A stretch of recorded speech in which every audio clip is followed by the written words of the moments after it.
Salut chers alchimistes, bienvenue dans cette guidance pour les énergies qui vont nous accompagner pour la pleine lune du 7 mars 2023. Alors la pleine lune, je le rappelle, c'est vraiment une période où on est amené à regarder en face ses ombres, à se libérer, à se purifier. Bref, c'est un peu le grand ménage émotionnel, la pleine lune. Donc je procède au tirage. Donc dans un premier temps, puisque je viens de le dire, la pleine lune, c'est une période favorable pour travailler sur ces ombres, entre guillemets. Alors les ombres, elles ne sont pas à craindre en fait. On n'avance pas vers la lumière si on ne regarde pas ces ombres. Et donc là, on va voir quelle ombre va être un petit peu réveillée par les énergies de cette pleine lune. Donc l'aspect ombre pour cette pleine lune.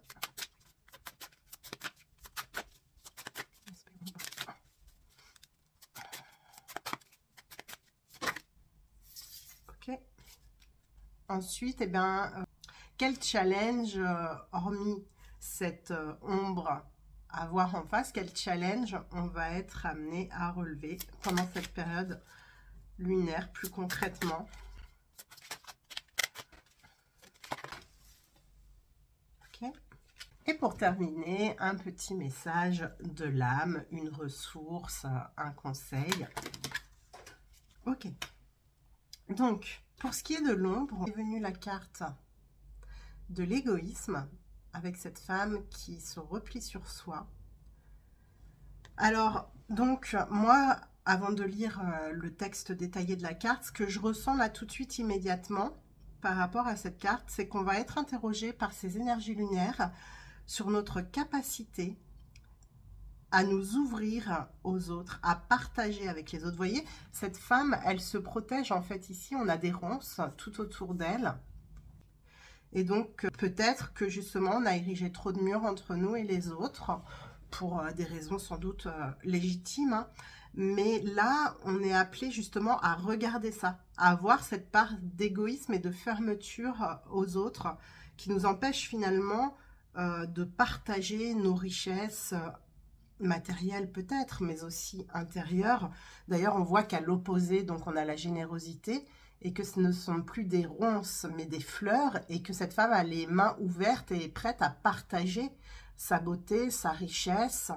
Donc voilà pour l'ombre. On va voir dans le texte de l'égoïsme ce qu'on nous dit. Pour la plupart des gens, l'égoïsme est un des pires défauts qui soit.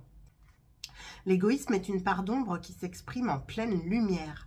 Il trouve souvent son origine dans un profond manque de confiance, compensé par le fait de tout tirer à soi pour se donner l'illusion d'être important. Ce défaut entraîne souvent une rupture des liens amicaux ou affectifs. Peu de gens en effet apprécient la compagnie de ceux pour qui rien ne compte à part eux-mêmes. Néanmoins, une dose mesurée de cette capacité à se faire passer en priorité peut être utile, car elle permet de savoir poser des limites acceptables sur le temps et l'énergie que nous sommes prêts à consacrer aux autres. Prendre du temps pour soi, se donner la priorité est vital, même si beaucoup d'entre nous ne savent pas le faire sans se sentir coupable. Alors donc là, on a l'égoïsme qui s'adresse à nous. Je suis l'égoïsme. Personne ne me supporte vraiment, j'ai très mauvaise réputation. Les personnes qui vivent en ma compagnie se retrouvent souvent isolées, car en définitive, elles seules comptent dans leur propre vie. Je suis ce qui fait que certains ne pensent qu'à eux et ne font aucun effort pour être aimables, gentils, sociables. Je m'épanouis auprès de ces personnes qui n'ont qu'une seule priorité dans la vie, elles-mêmes. Je me sens bien lorsque les gens cherchent à tirer avantage de toutes les situations. Je suis ravie auprès de toutes ces personnes insensibles aux problèmes des autres et qui n'ont pour autre objectif que de profiter de toutes les circonstances pour se mettre en avant ou gagner quelque chose. Ce qui ne me plaît pas, ce sont ceux qui savent parfaitement se recentrer sur eux-mêmes de temps en temps pour se ressourcer. Et pire encore, ceux qui savent être à l'écoute et au service des autres, tout en étant capables de se ménager des espaces réservés à eux seuls, sans se sentir coupables. Mais heureusement pour moi, ces personnes-là sont peu nombreuses. Les gens ont tendance à être tout l'un ou tout l'autre, soit totalement centrés sur eux-mêmes, soit incapables de comprendre qu'ils incarnent la personne la plus importante de leur propre vie, et que s'occuper d'eux-mêmes de temps en temps est nécessaire pour leur propre équilibre. Le fait de prendre soin de vous de temps en temps ne fait pas de vous une personne égoïste. Il existe de nombreuses occasions pour vous consacrer aux autres, mais n'oubliez jamais que si vous ne prenez pas soin de vous-même, vous n'aurez plus d'énergie pour personne d'autre. Retenons l'adage populaire, charité bien ordonnée commence par soi-même. Alors, à l'éclairage de ce texte, je vais rajouter des petites précisions par rapport à ce que j'ai déjà dit. Il y a l'idée effectivement de fermeture aux autres, avec ses ronces et tout, et de ramener à soi. Mais là, en fait, que je ressens dans les messages, dans les énergies, c'est qu'on va être invité à trouver le juste équilibre entre le fait d'être disponible pour les autres, mais aussi de s'accorder du temps pour soi sans se sentir coupable. Donc, c'est vraiment... Oui, je sens vraiment là qu'on est invité à trouver ce juste équilibre. Ne pas tout ramener à soi, être aussi disponible pour les autres sans pour autant se sacrifier. On revient souvent à cette notion de sacrifice dans les dernières guidances. Et donc voilà, ni tout blanc, ni tout noir. Il faut un peu des deux pour être dans le juste équilibre, pour être à la fois quelqu'un de généreux sans pour autant être quelqu'un de sacrificiel. Donc voilà pour l'ombre. Maintenant, qu'est-ce qui va être challengeant pendant cette période lunaire? On a la carte mouvement, choix et décision, avec toutes ces portes qui s'ouvrent devant le personnage. Donc, c'est une période où on va peut-être avoir des choix assez importants à faire.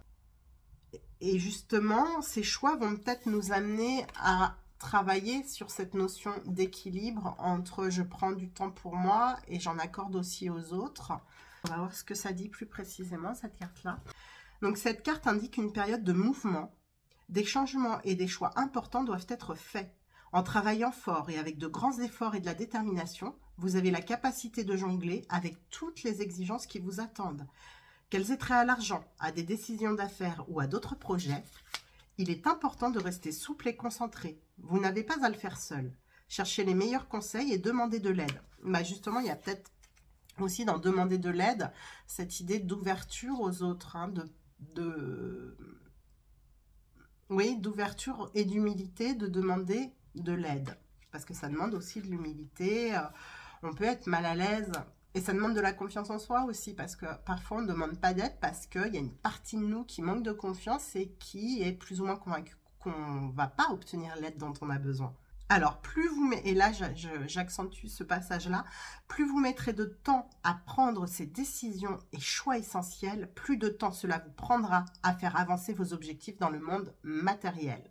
Donc là, vraiment, les énergies lunaires vont être assez fortes sur le positionne-toi, fais des choix, quels qu'ils soient, mets-toi en mouvement, quoi. Ne reste pas là au carrefour à t'interroger sans s'étendre sur la bonne porte à prendre. Prends-en une. Et comme je le dis souvent, si c'est pas la bonne, tu feras demi-tour et t'en prendras une autre. Mais voilà, il y a des décisions importantes ici. Et j'ai l'impression que c'est plus au niveau matériel et professionnel. En tout cas, voilà, il y a l'aspect vraiment matériel dans cette carte, je le ressens aussi dans les énergies. Les changements qui surviennent ne sont pas dus au hasard ou à de simples coïncidences. Ils font tous partie d'un schéma positif plus vaste. Prêtez attention aux connexions entre toutes ces choses, car cela vous permettra d'éviter de futurs problèmes et conflits. Donc voilà, on est invité à s'ouvrir et à se positionner. Donc, c'est une planning qui va nous demander vraiment de faire un effort en termes de confiance en soi. Et là, le message de l'âme est plutôt favorable, puisque on nous annonce un succès. La carte nous dit « Le succès remplit ma vie au-delà de mes rêves les plus fous ». Et on nous parle d'une énergie de guérison. J'adore cette carte. Une énergie de guérison phénoménale traverse chaque cellule de mon corps. Donc, alors, cette pleine lune, je sens qu'elle va être quand même assez challengeante, surtout pour les gens qui ont eu tendance ces derniers temps à se refermer sur eux.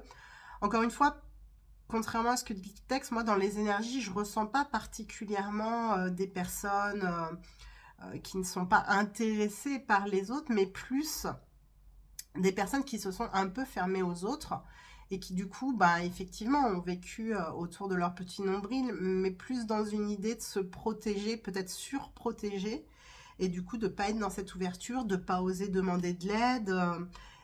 Et là, les appelle à faire des choix. Je pense notamment le choix de la réouverture aux autres, le choix de demander de l'aide, peut-être d'aller vers des partenariats. En tous les cas, il va falloir trancher pendant cette période lunaire. Vraiment, je sens qu'on insiste sur l'énergie du positionnement Et on nous dit que de toute façon, il faut qu'on ose faire des choix. Rester dans l'inaction, ce que dit cette pleine lune, c'est que c'est pas possible. Il faut faire des choix parce que ces choix, ils vont mener au succès de toute façon. Et ils vont faire souffler sur notre vie un vent de guérison. Guérison justement de cette tendance, de cette ombre en fait. Hein. Guérison de l'ombre, ça veut dire que cette ombre, elle va être mise en lumière, qu'on va en voir les effets négatifs sur notre vie, hein, parce que être dans cet état de fermeture à l'autre, entouré de ronces, et à se sentir seul au monde, ça c'est l'aspect aussi douloureux de l'égoïsme, c'est-à-dire que bon, comme le dit le texte, hein, personne n'aime l'égoïsme, l'égoïsme a mauvaise presse, mais peu importe, en fait, là l'idée c'est aussi que quand on est égoïste, on peut faire du tort aux autres parce que les autres n'apprécient pas le fait qu'on leur accorde si peu d'intérêt, mais on se fait aussi du tort à soi-même parce que finalement, on se coupe de l'énergie de partage et d'amour, hein, on y revient toujours. Voilà, donc c'est une ombre à guérir là, profitons de cette pleine lune pour nous interroger justement sur notre capacité à partager, à nous ouvrir, à nous positionner, aussi à faire des choix, avec qui on s'allie. Donc voilà, chers alchimistes, écoutez, j'espère que cette petite guidance aura été éclairante pour vous.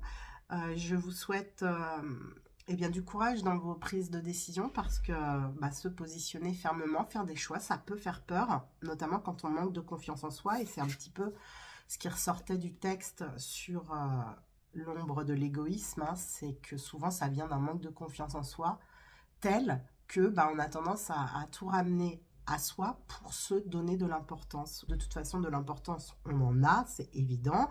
Eh bien, je vous dis à la prochaine nouvelle lune. Ciao, ciao.